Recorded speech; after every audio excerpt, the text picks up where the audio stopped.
العاشرة مساء بتوقيت أسمر المحل أينما كنتم أيها السادة والسيدات، من الفضيلة بأن نحييكم ونستهل نشرة أخبار هذا المساء بأهم وأبرز العناوين.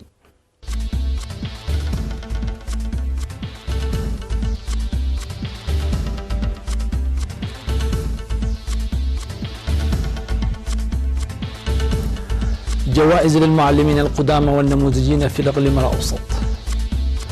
منتدى رعاية الأمومة والطفولة في إقليم القاشبركة. الأمطار تلحق الأضرار في براعة والعين.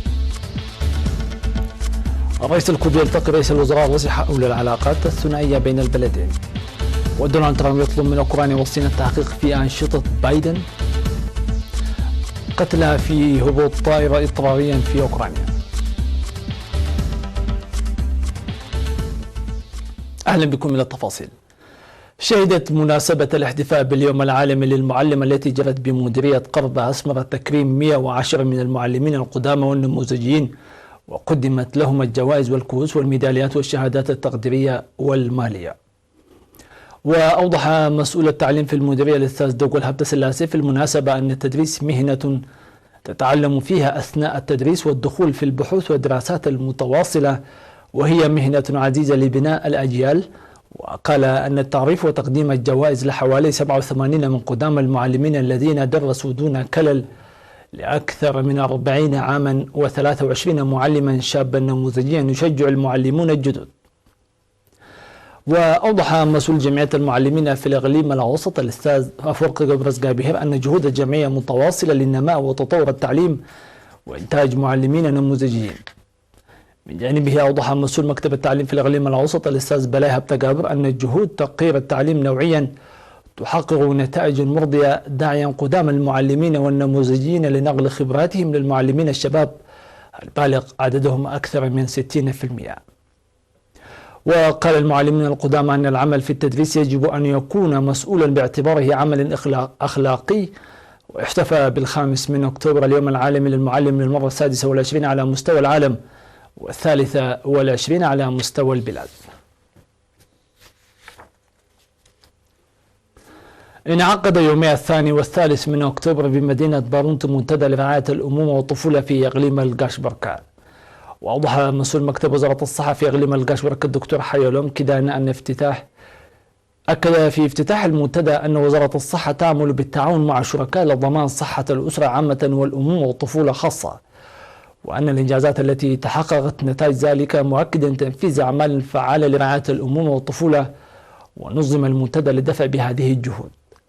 وأوضح مسؤول وحدة صحة المجتمع والأسرة السيد برهان أبرهة أن البعد من المؤسسات الصحية وتدني الوعي والعادات المتخلفة ونقص المواصلات والمصاعب الاقتصادية من التحديات الأساسية لضمان صحة الأمهات والأطفال، ويهدف المنتدى لوضع خطة عمل مشتركة لحل هذه التحديات. وقدمت في المنتدى أوراق عمل توضح أوضاع رعاية الأمومة والطفولة على مستوى البلاد والعالم.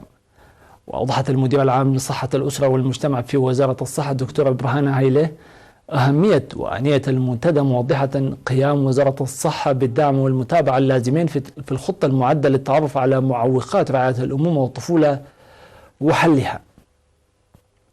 من جانبه أوضح قائد الجبهة القربية العميد تخلة كفلاي وحاكم إقليم القاشبركة السيد أبرهة قرزة أهمية المنتدى لترسيخ الوعي الصحي في قطاعات المجتمع والجيش، وسيكون له دور كبير لإنجاح حملة التطعيم ضد السحائي التي ستنفذ شهري نوفمبر وديسمبر القادمين في الإقليم.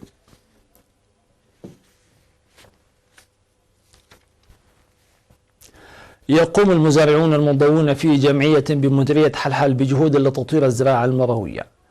أوضح مسؤول الزراعة في المديرية السيد تولد ميكائيل برهانة امتلاء 7 خزانات لتجميع المياه وسدين بالمياه نتيجة قذارة الأمطار، وتجري أنشطة التوعية والتنوير للاستفادة من الأراضي الموجودة أسفلها في البستناء.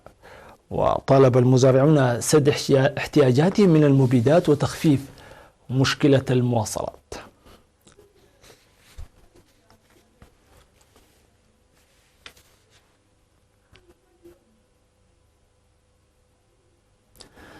نظمت وزارة العدل سيمينارا في مدينة دقم حوالي 250 قاضيا ولجان الصلح والمحاكم الأهلية القادمين من مديريات سجنيتي عدقي حسن عافية طرونا ميعيني ودقم حارة.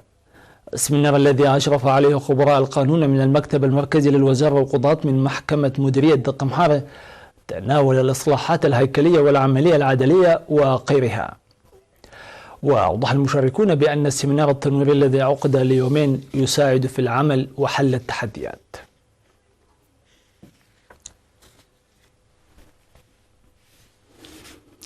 ألحقت الأمطار الغزيرة التي هطلت في الأول من أكتوبر ل3 ساعات ونصف ساعة في ضحية برع سليبي مديرية جنوب دنكالي والفيضانات ألحقت أضرارا بالمنازل والممتلكات، وقد قمرت المياه حوالي 100 منزل ولم تحدث أضرارا بالأرواح. كما أتلفت المياه وثائق مؤسسات التعليم والصحة، وانهارت أيضا 3 حفائر كانت مصدر مياه سكان برع سولي وعدابارو وبيحتتا، حيث طالب السكان لإيجاد حل عاجل. في غضون ذلك نفق جمل بسبب سقوط صاعقة في عدتاكا على بعد 10 كيلومترات إلى الجنوب من برع سولي.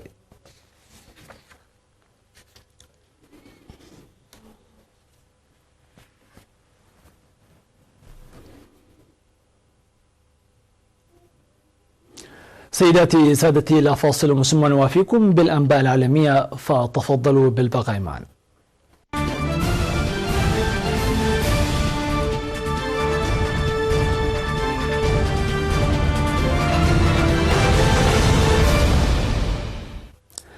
التقى الرئيس الكوبي ميغيل كانيال دياز رئيس الوزراء الروسي الزائر ديمتري ميدفيديف في مستهل زيارة رسمية للأخير إلى الجزيرة الكاريبية. وأقيمت مراسم رسمية لميدفيديف في مقر مجلس الدولة، حيث أجرى محادثات مع الزعيم الكوبي. وتهدف زيارة ميدفيديف التي تستمر ليومين إلى تعزيز العلاقات الكوبية الروسية، ويخطط البلدان للتوقيع على عدد من الاتفاقيات الثنائية والمشتركة بين المؤسسات والعقود التجارية. وكوبا وروسيا حليفان مقربان منذ فترة الحرب الباردة، وقد خفت العلاقات بين البلدين إلى حد ما بعد تفكك الاتحاد السوفيتي في عام 1991، لكن تم تعزيزها في بداية القرن الحالي.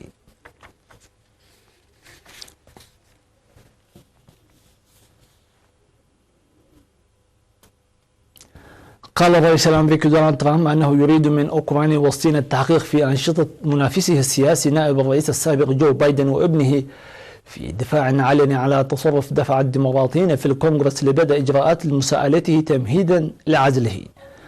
وكشفت مكالمة هاتفية جرت في 25 من يوليو ونشر البيت الأبيض تفاصيلها أن ترامب ضغط على نظيره الأوكراني فولوديمير زيلينسكي لفتح تحقيق في أنشطة بايدن وابنه هانتر. جاء الكشف عن المكالمة بعد شكوى من مبلغ ادعى أن ترامب حجب المساعدات الأمريكية لكييف للضغط على الرئيس الأوكراني للانصياع لطلبه. من جانبه قال رئيس لجنة المخابرات بمجلس النواب الأمريكي آدم شيف أن الرئيس دونالد ترامب حنث بالقسم الذي أداه في الرئاسة عندما طلب من الصين التحقيق مع جو بايدن.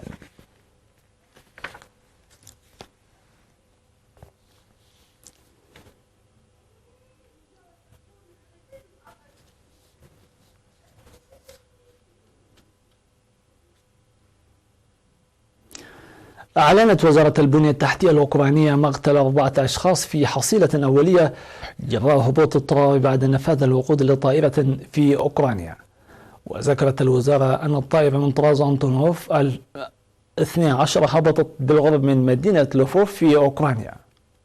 وقال الوزير أنه وفق الإحصائية قتل 4 أشخاص في الهبوط الاضطراري جاء بسبب نفاذ الوقود والتحقيقات متواصلة.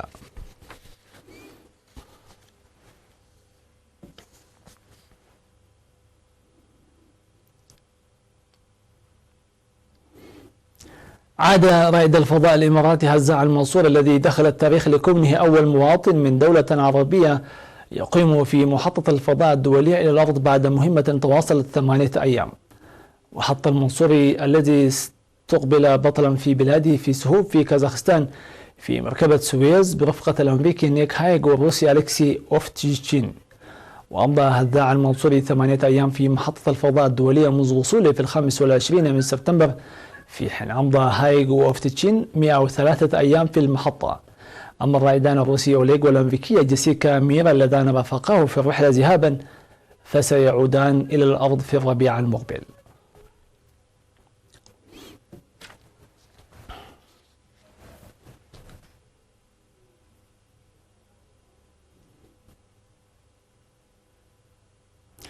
وصلنا إلى نقطة الختام، في أمان الله وحفظه.